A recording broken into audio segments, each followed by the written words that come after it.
The beauty of the Nikki Haley for President campaign is that it's a national Rorschach blot.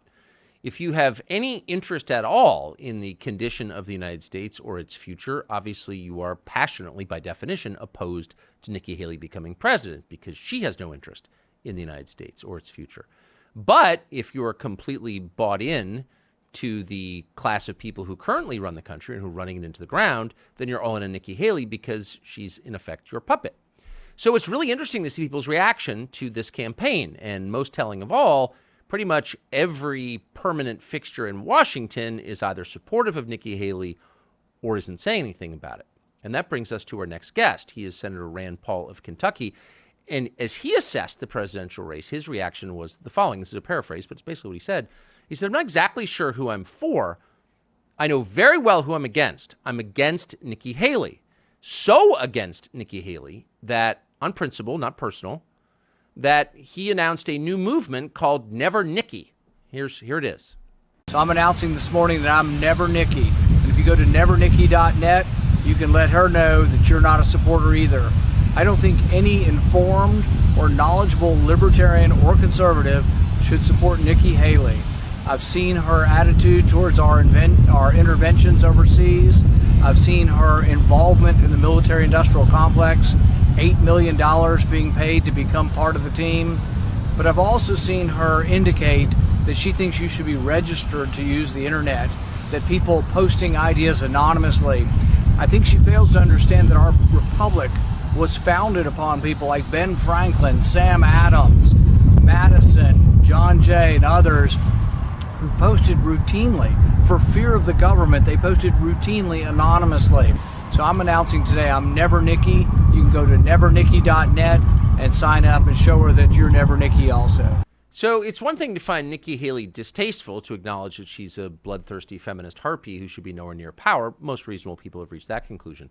But to start a website, Never Nikki, suggests a level of anti-Nikki commitment that's interesting and worth talking about. Senator Rand Paul of Kentucky joins us now. Senator, thanks so much for coming on. So let's start at the end. What moved you? I don't think you're being paid to do this. You're not getting extra points. You're already a U.S. Senator. Why were you so inflamed by her campaign that you built this website? Well, nobody ever accused me of going halfway into anything. Fair. And it gets to me at a very basic level. It gets to me when I see people who I think care more about the borders of Ukraine than they care about our own southern border. And I see these people every day because they're the entire Democrat caucus up here, but they're half of my caucus. Half of my Republican caucus is, as we speak, ready to sell out, and they're ready to sell out fake border reform in exchange for what they really want, which is to send more of your tax dollars to Ukraine. I think Nikki Haley fits right in that camp. I think she's from the McConnell, Dick Cheney wing of the party, and this is the antithesis of everything I believe in. I've spent a few years trying to promote the ideas of liberty. There is a wing of the party that believes in that, and I want to make sure anybody that follows what I do knows that there's no way, shape, or form I could support Nikki Haley.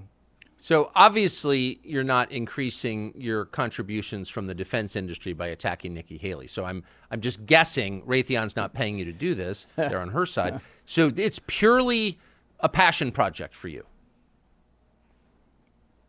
Yeah, and I think there are some things out there, and I've heard this both from people like Anthony Blinken, Secretary of State, as well as from McConnell's and others. Their argument, and it's similar to Nikki Haley's argument, is that war is good for our armaments industries. These are U.S. corporations, and this makes U.S. powerful to have these corporations have larger profits. And so really, they extol war with no concern, really. And I know it's not American soldiers, but people are dying over there. But by many estimates, well over 100,000 people have died. But to justify that, to say it makes our armaments industry stronger, and the fact that Nikki Haley worked in that armaments industry, I find it a despicable argument, an inhumane, sort of unreal argument that people would argue that corporate profits for arms merchants is something that we should justify war over.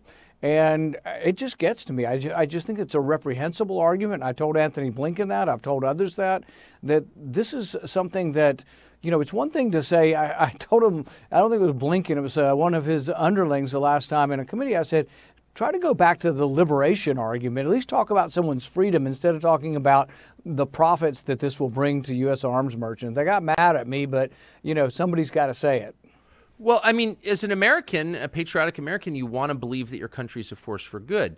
But the argument you just described is so disgusting and so completely immoral that it's hard to believe your country is if it's being led by people who want to kill others for the sake of enriching the people who make weapons of mass destruction. What did they say when you raised that? Were they ashamed?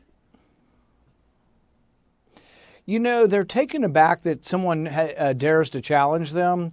But they will retreat into some sort of liberation argument of this is best for freedom.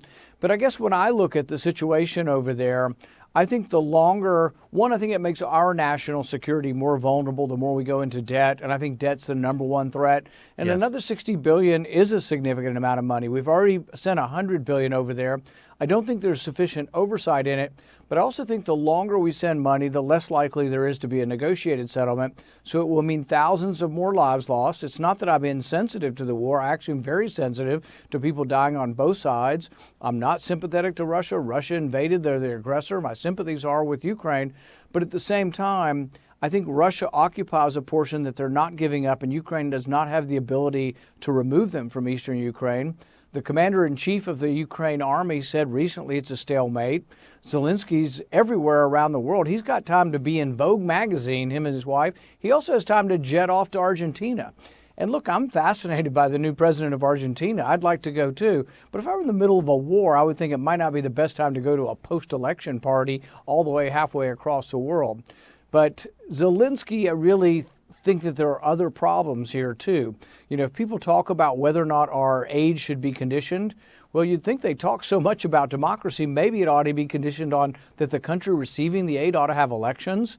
There are no presidential elections. They've been canceled. There are no scheduled elections in Ukraine. There also are accusations of oligarchs or wealthy people that have taken over state industries that are profiting directly by this.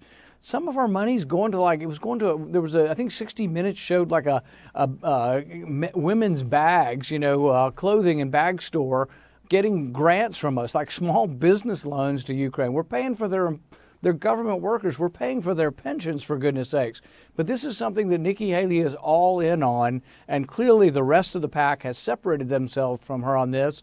And so it's a real division in the party. It's not it's not brand new. It's not Nikki Haley being brand new, but she's clearly in the McCain, Dick Cheney, McConnell camp.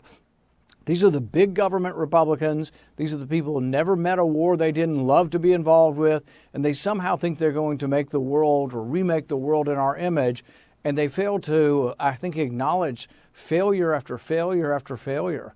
And but I don't want a president, Republican or Democrat, from that wing of the party. So you noted that there are no scheduled presidential elections in Ukraine. There are scheduled presidential elections in Russia. Sorry, that's just a fact. We know that Ukraine has banned a Christian denomination. Russia has not. Okay. So at that point, you sort of wonder, like, all this liberation talk that we heard at the beginning, we're on the side of democracy against dictatorship.